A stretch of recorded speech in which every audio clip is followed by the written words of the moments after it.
amigos, irmãos, amigas, irmãs. Recebam o carinho do nosso coração. E a gratidão, a coordenação desse evento, aos nossos voluntários e a todos vocês, por permitirem este momento, esses instantes de convivência, de reflexões e, sobretudo, quero agradecer pelo tema que nos é oportunizado. O livro espírita, a literatura espírita, que é um dos grandes amores da nossa vida. E para iniciarmos este momento, vamos voltar no tempo, uns 94 anos, para lembrarmos de uma tarde na cidade do Rio de Janeiro. Essa história, ela envolve duas almas de escola. Uma delas, à época, 1931, um jovem tenente do Exército Brasileiro cursando engenharia militar no Rio. O tenente Roberto Pedro Michelena. E o outro, um homem que já havia presidido a Federação Espírita Brasileira e que, à época, era seu vice-presidente, Manuel Quintão. Amigos, conheceram-se e desenvolveram uma grande amizade. Almoçavam perto da hoje sede histórica da Federação Espírita Brasileira, tomavam um cafezinho e rumavam para as atividades voluntárias na Casa Máter do Espiritismo. Manuel Quintão, receitista, médium receitista, recolhia na recepção, quando chegava, os pedidos de receita que ele ia analisando e, um a um, ia despachando aqueles pedidos. E Roberto encarregava-se de analisar a correspondência que chegava e encaminhar para os setores competentes ali da FEB. Uma certa tarde, nos descreve ele, no livro Presença de Chico Xavier, de Elias Barbosa, que um envelope muito volumoso havia chegado na recepção. Ele abriu para ver do que se tratava, para quem encaminhar, e ali havia uma cartinha escrita de próprio punho, por um jovem que dizia que fazia os seus versinhos para o gasto, mas que ultimamente estava recebendo nas reuniões mediúnicas, da qual fazia parte, alguns versos de fôlego, que ele sabia não serem seus, e que então encaminhava ao também poeta, filólogo, autodidata Manuel Quintão, para que ele examinasse. Porque se verdadeiramente se confirmasse que aqueles eram os poetas portugueses e os poetas brasileiros que assim assinavam, estaria também, daquela forma, comprovada a imortalidade da alma. Michelena descreve que entregou aquelas páginas encimadas por aquela carta, na qual a assinatura, ao final, era Chico Xavier. Entregou a Manuel Quintão. E Manuel Quintão começou a ler. Leu o primeiro, leu o segundo poema e foi tomado de um entusiasmo. E passou a ler em voz alta e percorrer as dependências da FEB, recitando aquelas poesias para aqueles que ali estavam. Depois de ler, analisar, escreveu ao Chico dizendo: mande todos os poemas que tiveres. E um ano depois, a Federação Espírita Brasileira publicava Parnaso de Além-Túmulo. Roberto, que desencarnou poucos meses antes de completar 100 anos, em 2001, presidiu na década de 40, de 1941 a 1947, a nossa Federação Espírita do Rio Grande do Sul. Presidiu também, aqui em Porto Alegre, a Sociedade Espírita Allan Kardec, a Cruzada dos Militares Espíritas, e foi voluntário do Instituto Espírita Amigo Germano. Quando eu li, e já li muitas vezes esta narrativa, eu fiquei pensando, por que razões Roberto foi a testemunha ocular? Ele estava presente e testemunhou aquele que foi o primeiro ato da implantação na Terra deste programa monumental, que é a divulgação do livro espírita através da maior editora que nós temos, que é a editora da Federação Espírita Brasileira. Porque o Parnaso foi o primeiro sucesso editorial da FEB. Podemos dizer que naquela tarde nascia ali a editora FEB. Talvez seja por isso, Antônio, que a nossa Federação Espírita do Rio Grande do Sul tenha seguido os mesmos passos. Porque hoje a nossa pequena, gigante editora Fergues tem no seu catálogo 250 títulos publicados.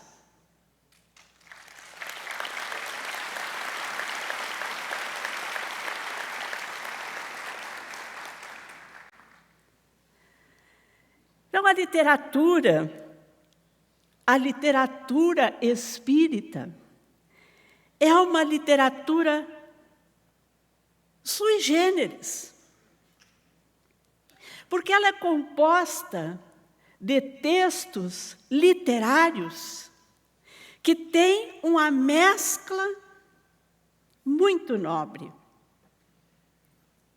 A literalidade, as características da nossa literatura espírita transita por um terreno que se compõe da profundidade dos princípios desta doutrina redentora, a qual ela difunde.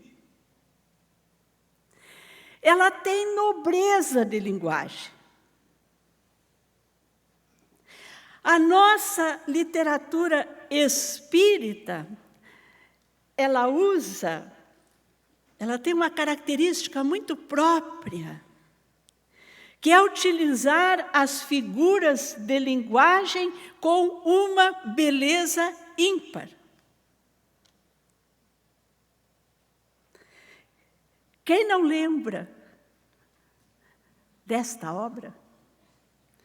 E quem não recorda daquele diálogo da pequena Alcione com o padre Damiano, no velho adro de Espanha, perguntando a ele, quando levantava os olhinhos para o céu e dizia: Padre, quem terá feito as nuvens, que parecem flores grandes e pesadas e que nunca caem ao chão? E o velho sacerdote respondia: Deus, minha filha. Como se no coração daquele ser pequenino não devesse existir o esquecimento das coisas simples. E ela voltava a perguntar: e as pedras, padre? Quem criou as pedras que seguram o chão? Então, nós vamos relendo estas obras clássicas da nossa doutrina espírita e vamos percebendo que na simplicidade das metáforas, das metonímias e de tantas outras figuras de linguagem, o conhecimento profundo dos princípios espíritas vai fertilizando o solo das nossas almas, dos nossos corações. É tão rica a nossa literatura que ela vai nos permitindo fazer conexões com as vivências que temos, com os conhecimentos de outras áreas, que pouco a pouco também vão nos ensinando a aprofundar a sonda do conhecimento dessas lições atemporais do Espiritismo. Esta obra, Cauã e os Sábios, eu a trago aqui porque é uma obra da nossa editora, uma das mais belas que eu já tive a oportunidade de revisar, preparar o texto e ler. Essa obra tem como autor um jovem, nosso querido Yuri Bandeira. Narra a história de Cauã, de um jovem naquela fase do vestibular, com muitas lutas, a mediunidade, a incompreensão da mãe, a orfandade do pai, a falta de recursos para estudar e prestar o vestibular. E este jovem vai fazendo a sua viagem no terreno do conhecimento em companhia dos grandes filósofos do passado, Anaximandro, Sócrates, Platão. E vai fazendo o diálogo com os conhecimentos, os princípios da nossa doutrina espírita. É uma obra de escrita criativa fantástica, foi feita para os jovens, mas acordou o jovem que existe em mim, e acho que acorda o que existe em vocês. Os capítulos mais belos desta obra é a viagem de Cauã com Anaximandro aos anéis de Saturno. Essas figuras de linguagem, essa forma de trazer o conhecimento, é algo que a nossa doutrina espírita faculta. Porque todo o escritor espírita é, no mínimo, um inspirado. E o Jacobson nos dizia, já nascemos médiuns. Muito bem. Quando nos dedicamos à divulgação do Espiritismo através do livro, isto nos faz efetivamente aqueles que trazem ao mundo, que trazem para a atualidade, que semeiam nos corações essas intuições ricas, essas inspirações belíssimas, como nós podemos ver nesta obra. E, meus amigos, Michelena, naquele dia em que ouviu Manuel Quintão recitar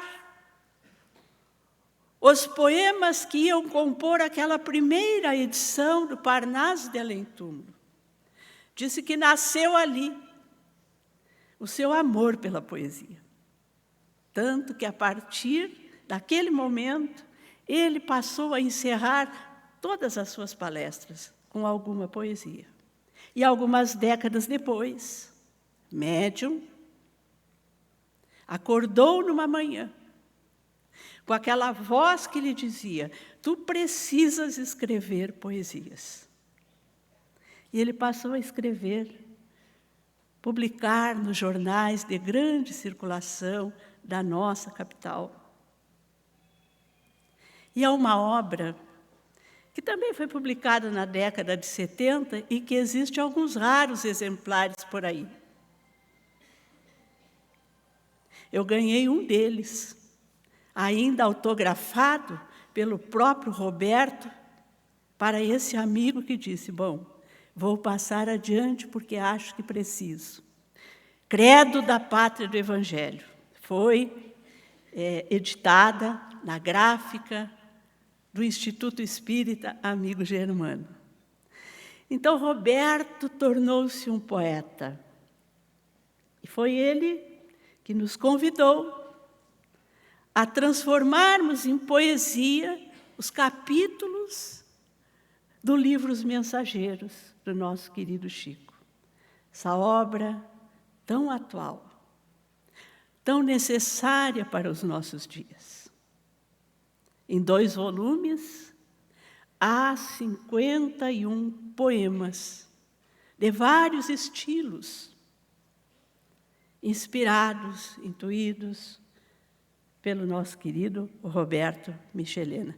Esta é a literatura espírita. E nessas 2 obras fica o nosso preito de gratidão a esse espírito Michelena que tem nos dito seguidamente, é preciso ler poesia, porque a poesia adoça a alma, a poesia nos faz ver o mundo de uma forma musical, terna, doce, principalmente para você, dizer que é guerreira, né? Nossa gênese do Rio Grande do Sul é bem guerreira, assim. Então a gente vai se adoçando, se tornando mais terno, se tornando mais afável. E assim, meus amigos, esta função poética também muitas vezes nos faz tratar de temas sérios, temas muito sérios, através da poesia. Quem não lembra das quadrinhas psicografadas pelo Chico, Cassimiro Cunha, Cornélio Pires? Tem uma que eu vou ler para vocês e vou dizer que eu troquei para não dar problema. Eu pedi assim, a compreensão do Cornélio Pires, porque ela fala de adultério. Mas, como a época era a época, né, ela é dirigida à mulher adúltera. Então, eu fiz uma pequena troca e ela ficou assim: amigos, tomem cuidado, porque eu os vejo onde ando. Beijo de alguém casado é beijo de contrabando. Mas não é uma riqueza a gente ouvir uma coisa séria com este humor todo. Pois então, a poesia nos proporciona isso. Mas a nossa literatura espírita, ela também tem um conteúdo eminentemente educativo. Agora aqui eu fico meio complicado, assim, porque já passaram educadores por aqui, né? A Sandrinha, estamos com o Vinícius aí, mas educandos somos todos nós. E ouvia a Eulália, o Alessandro, o Jacobson, a Sandra, trazendo essa perspectiva das nossas dores, dos desafios que nós enfrentamos. E tudo isto, nós vamos percebendo a necessidade que temos de trabalhar esta arte de formar o caráter, que é a educação. E a literatura espírita é esta literatura que requer esse letramento. Não basta nós lermos um livro no sentido de decodificarmos aquilo que está escrito. Mas nós precisamos compreender, analisar, comparar, extrair do texto as aplicações para a vida. Então, é um trabalho que o livro espírita vai nos proporcionando. Emmanuel, nesta mensagem que se intitula Instrução, que está no livro Pensamento e Vida, também já citado aqui hoje. Olha aquela mensagem que começa dizendo que 2 asas levarão o homem a Deus, um bom amor, outra sabedoria. Nós vamos extrair daí este parágrafo que diz: o livro representa um vigoroso ímã de força atrativa, plasmando as emoções e concepções de que nascem os grandes movimentos da humanidade. Em todos os setores da religião, da ciência, da opinião e da técnica, do pensamento e do trabalho. É verdade. O movimento espírita, a doutrina espírita, nasce de um livro. De mais um livro. De muitos livros. Então, esse imã de força atrativa para plasmar as nossas emoções, as nossas concepções. Olha o olhar que Emmanuel nos faz lançar, nos desafia a lançar sobre o livro.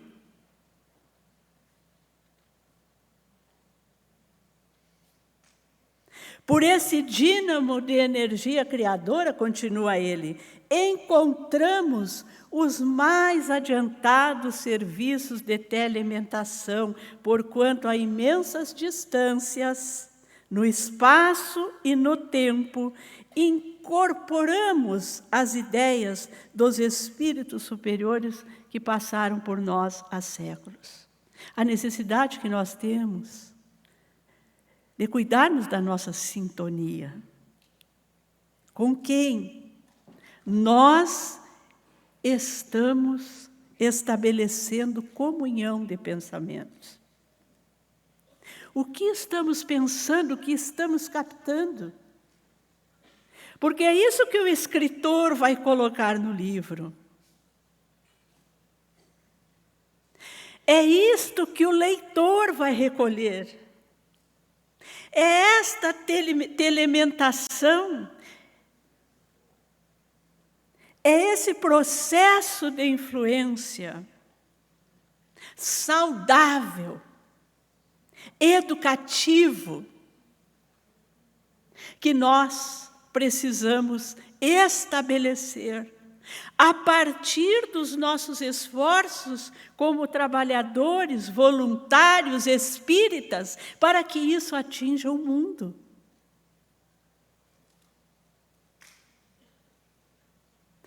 Quando nós lemos no prefácio do Céu e Inferno, que Allan Kardec diz assim: as novas ideias só frutificam quando a terra está preparada para recebê-las. Ora, por terra preparada, não se deve entender algumas inteligências precoces, que apenas dariam frutos isolados, mas um certo conjunto, na predisposição geral, a fim de que não só dê frutos mais abundantes. Está nos chamando ao trabalho de equipe. Este projeto, que se inicia lá com o apostolado de Chico Xavier, continua com o apostolado de Edivaldo Pereira Franco, de Dona Ivone do Amaral Pereira, com o apostolado de todos os escritores espíritas, muitos aqui presentes, com a sua contribuição. Precisa do apoio, do amparo, da grei espírita, das lideranças,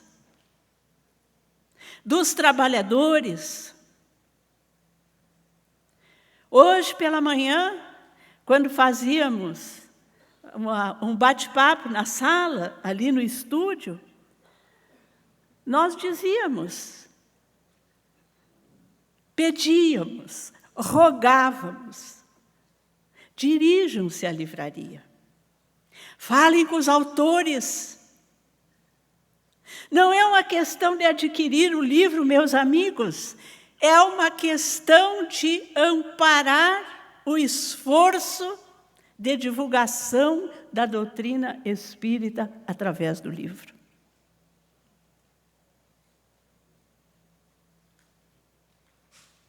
Quando, falando sobre a caridade, indagam aos espíritos na questão 889, não há homens que se veem condenados a mendigar por culpa sua? E eles respondem, Vicente de Paulo, sem dúvida.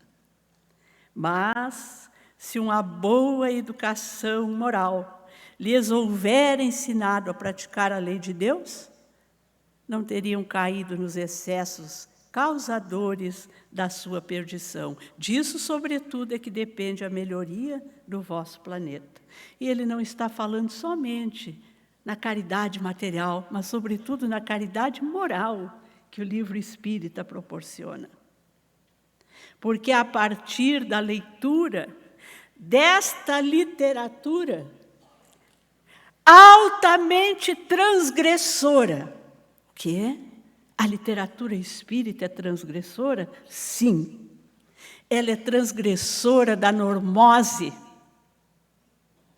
Ela é transgressora dos princípios minados pelo materialismo. Ela desacomoda, ela desconforta, porque ela nos conclama a adoção de novos hábitos, para que não venhamos a cair na mendicância moral, para que não vivamos perplexos, para que não vivamos angustiados, como diz Paulo aos Coríntios. Porque muitas vezes nós estamos diante dessas situações que ocorrem no dia a dia. os crimes, os vícios, a corrupção. E nos perguntamos, mas o que é isto? Por que isto? Porque, na verdade, nós ainda não fizemos o letramento necessário. Nós ainda não aprendemos a retirar da obra a identificação daquilo que nós precisamos aplicar na nossa vida de relação. Nós ainda não estabelecemos paradigmas adequados a nos tornarmos os co-criadores de um mundo melhor.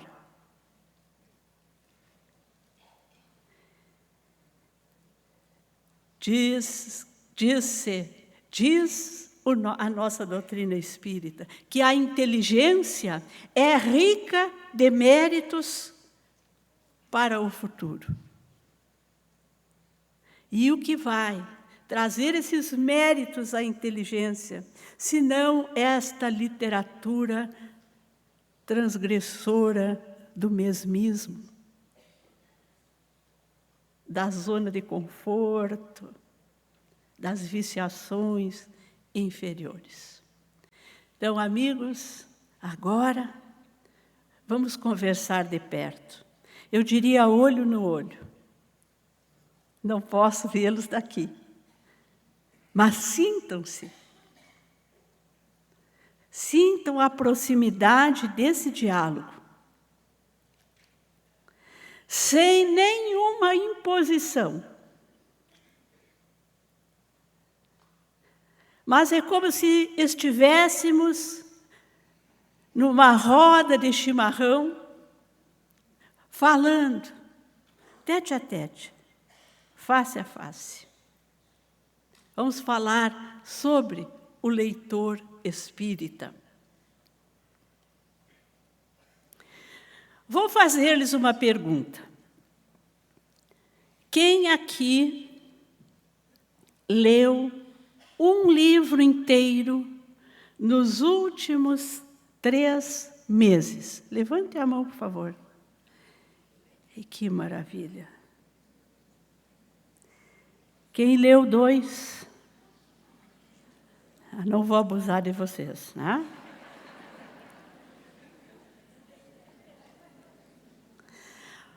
Mas até nisto, o nosso projeto, o nosso programa da espiritualidade já está bafejado pelas brisas do mundo de regeneração.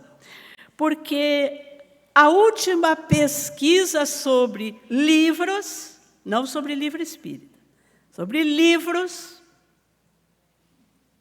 publicada em 2024, Retratos da Leitura do Brasil, é a 6ª edição. É uma pesquisa feita pelo Instituto ProLivro, que é uma associação privada que tem por objetivo a difusão, a divulgação da leitura no Brasil. Ela traz um dado que aflige, que é esse aí. Pela primeira vez, nas 6 edições, nós temos uma informação que o número de não leitores é menor do que o número de leitores.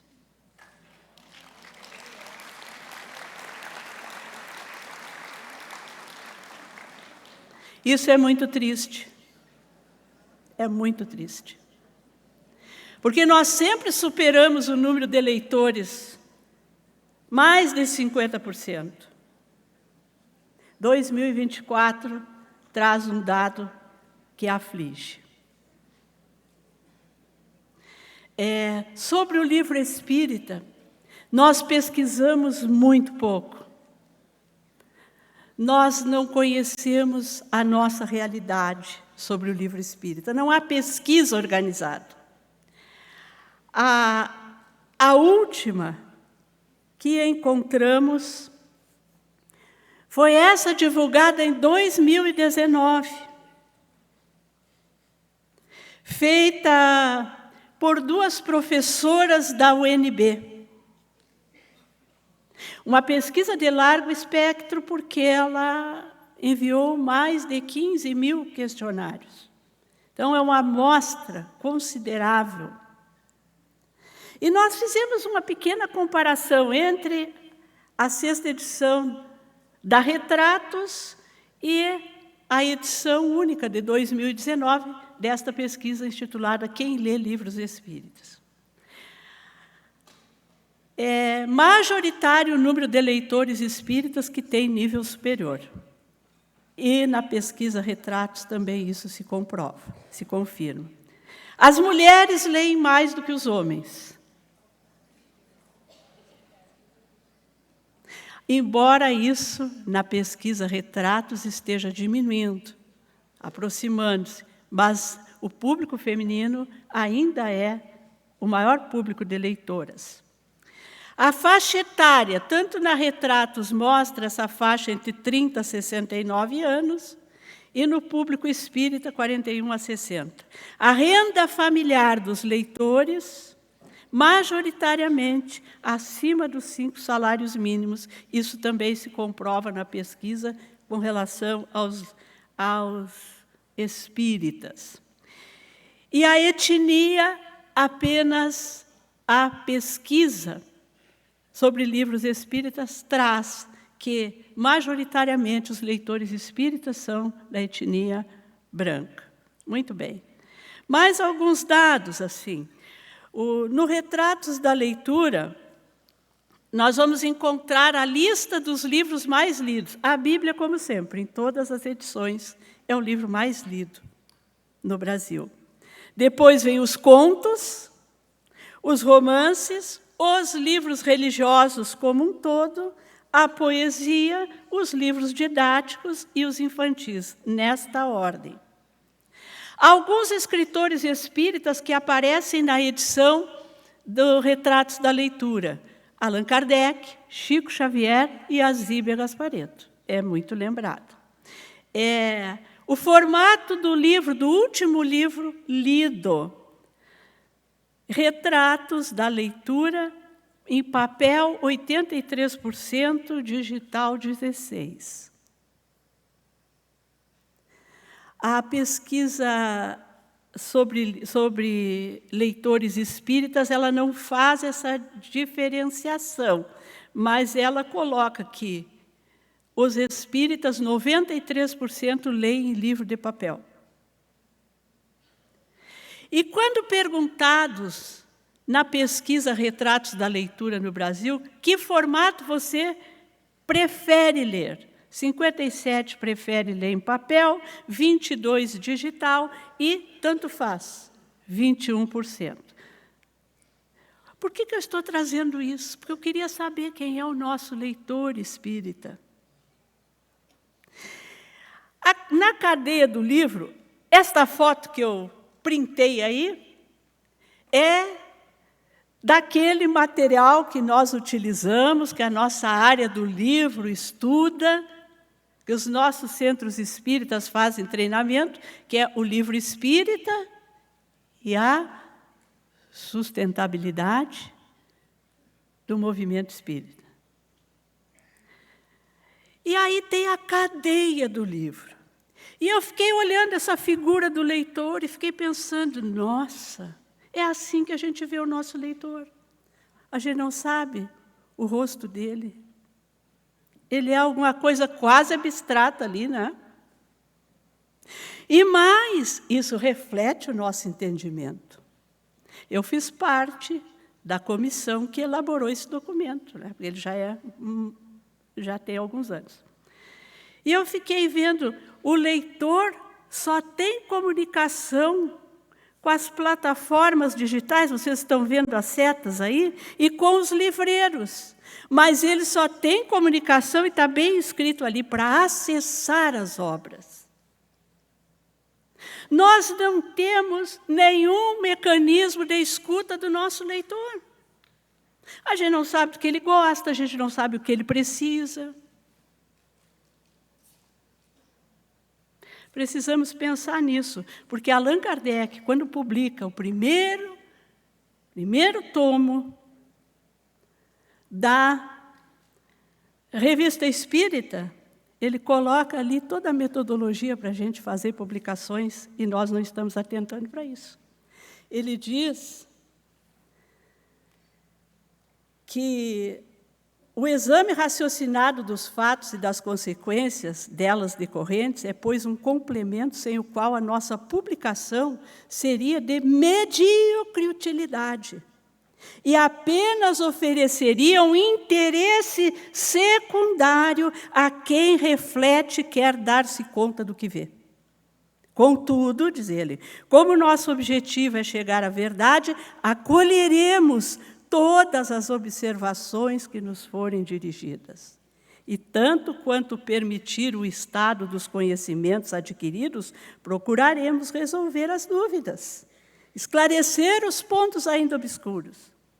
Nossa revista será, portanto, uma tribuna, na qual, entretanto, a discussão jamais deverá se afastar das normas das mais estritas conveniências. Numa palavra, discutiremos, mas não disputaremos. As inconveniências de linguagem jamais foram boas razões aos olhos da gente sensata, e a arma daqueles que não possuem algo melhor e que se volta contra quem a maneja. Ou seja, nós precisamos aprender a conversar, a dar retorno. Não gostei do teu livro, Beth. Ok, eu tenho que acolher. O meu leitor tem o direito de me dizer isso.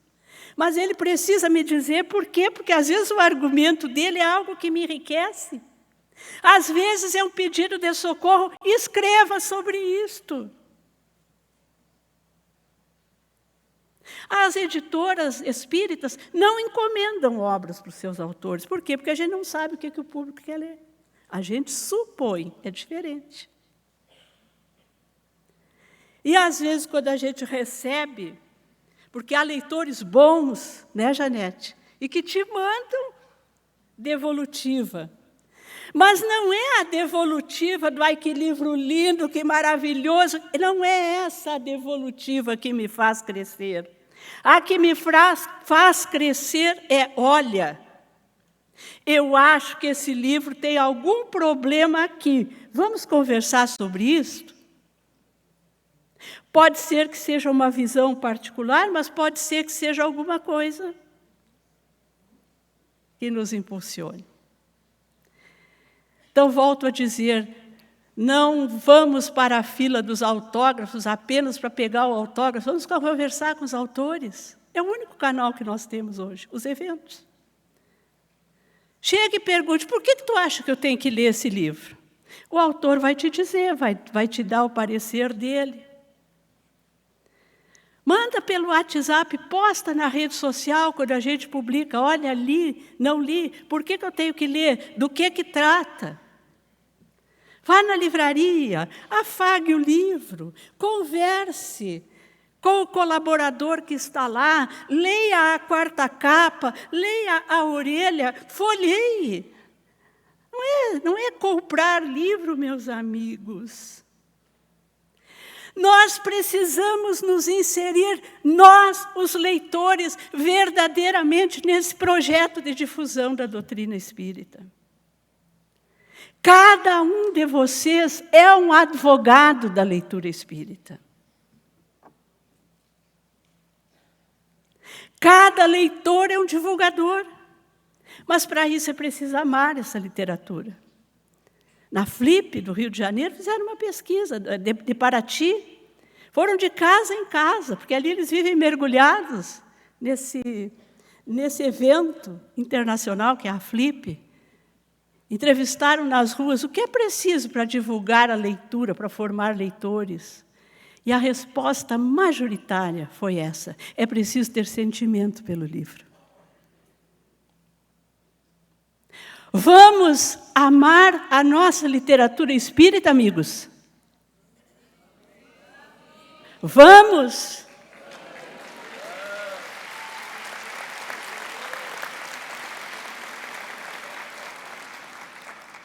Desculpem a arrogância, mas vocês são nossos amigos, eu acho que eu posso dizer isso. Vocês estão convocados a divulgar o livro espírita. Combinado? Que bom. E os nossos escritores, vocês que têm nos auxiliado a pintar o céu nas almas. Porque esta obra, esta efeméride, hoje, 160 anos, este ano do livro Céu e Inferno, para nos dizer que esse espaço do céu ou do inferno é um espaço que nós edificamos, pintamos nas nossas almas. Então, assim como os pintores pintaram muitos céus, como Van Gogh pintou a noite estrelada sobre o Ródano, como este Magritte pintou esse pássaro descomunal na Promessa. Giorgione pintou um céu de tempestade. Minte pintou esse céu cor de fogo do Grito. A nossa querida Tarsila do Amaral, que pintou muitos céus, né? E pintou este céu sobre o qual se recorta a lua de Moon. Os nossos escritores também têm pintado nas suas obras o céu. Assim como o nosso querido Vinícius, pintando através desta obra, que diz em uma das suas mensagens que a paz é um caminho que deve ser trilhado no cotidiano, que não se configura como um recurso externo a ser anexado à alma, mas como um estado de espírito a ser construído. É uma obra que vai fazendo a gente esculpir o céu. O nosso querido Said, que nos entregou o Esperançar, essa obra que tem a assinatura da resiliência do nosso povo gaúcho. Consegui, com a nossa equipe da editora, que fez a campanha do ano passado e que colocou esse livro no centro desta campanha Esperançar.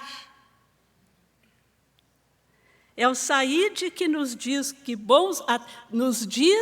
inspirado, né, a psicografia é do querido Amazonas Hércules, uma alma que vale a pena conhecer. Eu não conhecia. Quando assisti a Sexta Literária e outras lives que acompanham o Said, e ouvi ele falar de Amazonas, eu fiquei encantada. E a Amazonas Hércules que nos diz bons livros, boas relações, dedicação à arte, ao bem e à natureza, depuram nossos sentimentos. E a nossa querida Eulália, o primeiro romance mediúnico que a nossa editora imprimiu. E esta história linda, quem leu Amor aqui?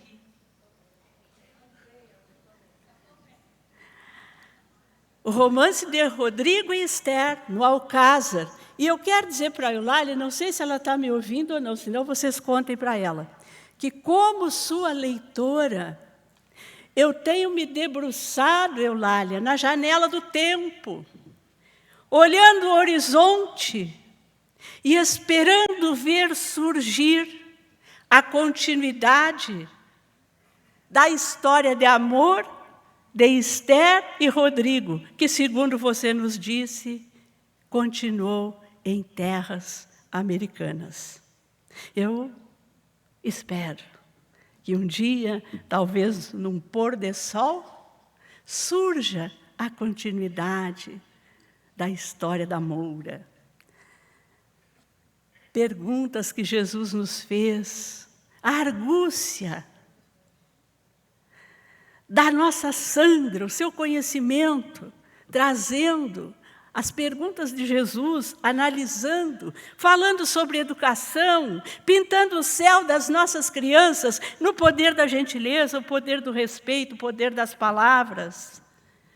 O Alessandro, nesta obra que, na sua apresentação, fala dele como um ourives que distribui joias com o colorido dos sentimentos nobres e que vai pintando os céus para que o nosso olhar se sensibilize e parta ao encontro do significado verdadeiro dos ensinamentos da abençoada doutrina espírita. Lacordaire, hoje, te ouvindo falar do amor, com essa doçura, esta simplicidade, esta obra, este céu que pintaste para nós, e que Joana de Ângeles apresentou. Muito obrigada, amigo. Pode aplaudir.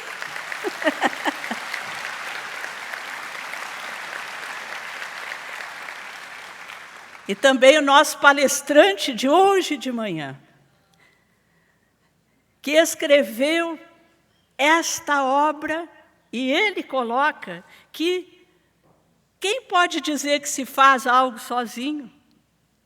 Que, considerando a realidade espiritual em que nos inserimos, seria ingenuidade crermos nos sós.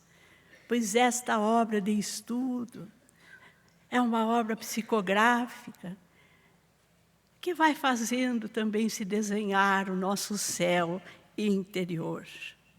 E assim, queridos amigos, nossa editora, Vergues, tem 75 pintores de céus, para quem eu peço um aplauso agora sim.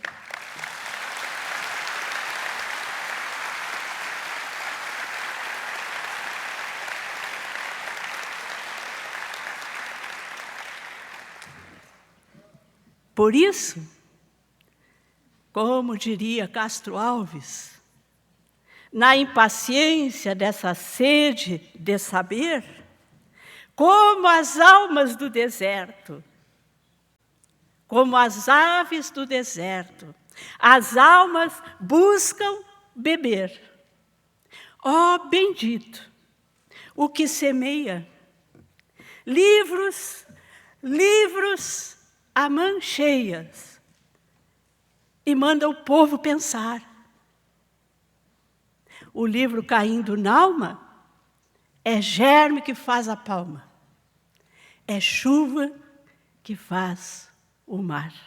Um mar de bênçãos para todos. Muito obrigada.